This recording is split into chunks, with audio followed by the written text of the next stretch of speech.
My name is Helke Ferrie. I'm a medical science writer, and I have followed a number of these difficult medical political issues for many years. I would like to give a brief introduction to this particular event and would like to begin by thanking MPP Monty Quinter for kindly sponsoring this event. He has a long history with helping people who have difficulties with the medical system, and his help is greatly appreciated. I'm speaking here to introduce you to the Lyme Action Group, which is a patients group which came into existence because in October of this year, Ontario's College of Physicians and Surgeons initiated disciplinary proceedings against Dr. Joseph Kropp of Mississauga for diagnosing and treating chronic Lyme disease. You will hear from 3 patients who are seated next to me who were variously diagnosed with multiple sclerosis, arthritis, Crohn's disease, Parkinson's, psychiatric problems, and more by properly trained specialists in those diseases. Yet, they were cured when the diagnosis of chronic Lyme disease was made by Dr. Kropp and confirmed by internationally recognized tests. They received treatment according to the protocols of the International Lyme and Associated Diseases Association, or ILADS.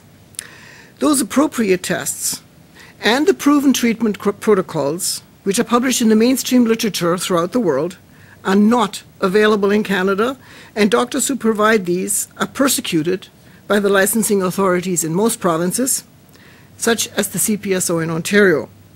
These tests are available in the United States, and they are pretty much standard in Europe. You have a press kit which contains a number of items that will interest you. The most important one, perhaps, is an article from the Canadian Medical Association Journal of the year 2000. To put that into perspective, the CMAJ is one of the 5 top journals in the world in medicine. In it, it's described how Lyme, chronic Lyme, is a result of untreated acute Lyme, how Lyme disease is endemic throughout Canada all the way to the Yukon, and 2 areas that are of particular interest are Mississauga, from which Dr. Kropp comes and where he practices, and Point Pelee, and one of the patients speaking here will be talking about her experience there. In the 1990s, Dr. Kropp was subjected to a 14-year disciplinary trial by the CPSO for diagnosing and treating multiple chemical sensitivity, caused mainly by pesticides and similar environmental toxins. The CPSO reprimand asserts that Dr. Kropp failed to provide the scientific basis for MCS. In fact, his defense lawyers submitted more than 120 double-blind placebo-controlled studies published in the mainstream journals, some studies done in Canadian universities, showing that this diagnosis was valid even then. The CPSO chose not to recognize them.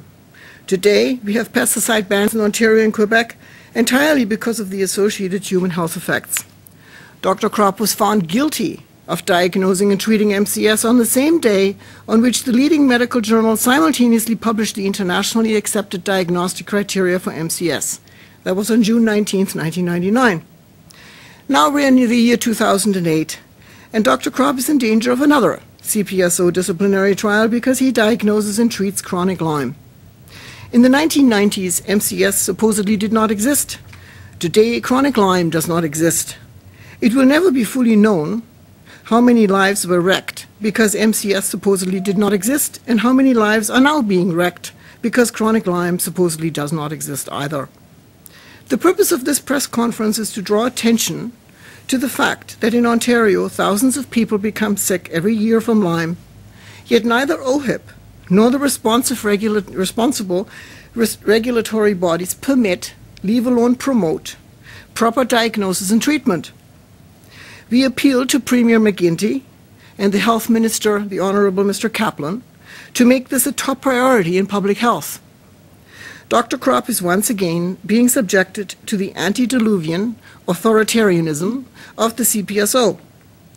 He is here today to speak publicly about his work for Lyme patients, and will do so after these people who are the patients, among many, many of his patients, will have spoken to you.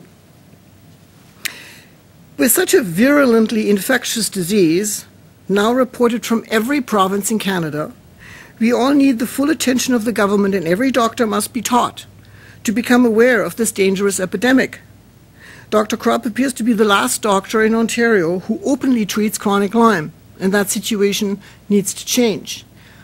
You will now hear from 3 patients who will tell their stories, and you will then hear from Dr. Krupp. In closing, I would like to say that we consider it within our mandate, within our limits to request intervention in this particular situation, because under the Regulated Health Professions Act, it is the duty, and I quote from the Act, it is the duty of the minister to ensure that the health professions are regulated and coordinated in the public interest, that appropriate standards of practice are developed and maintained, and so on.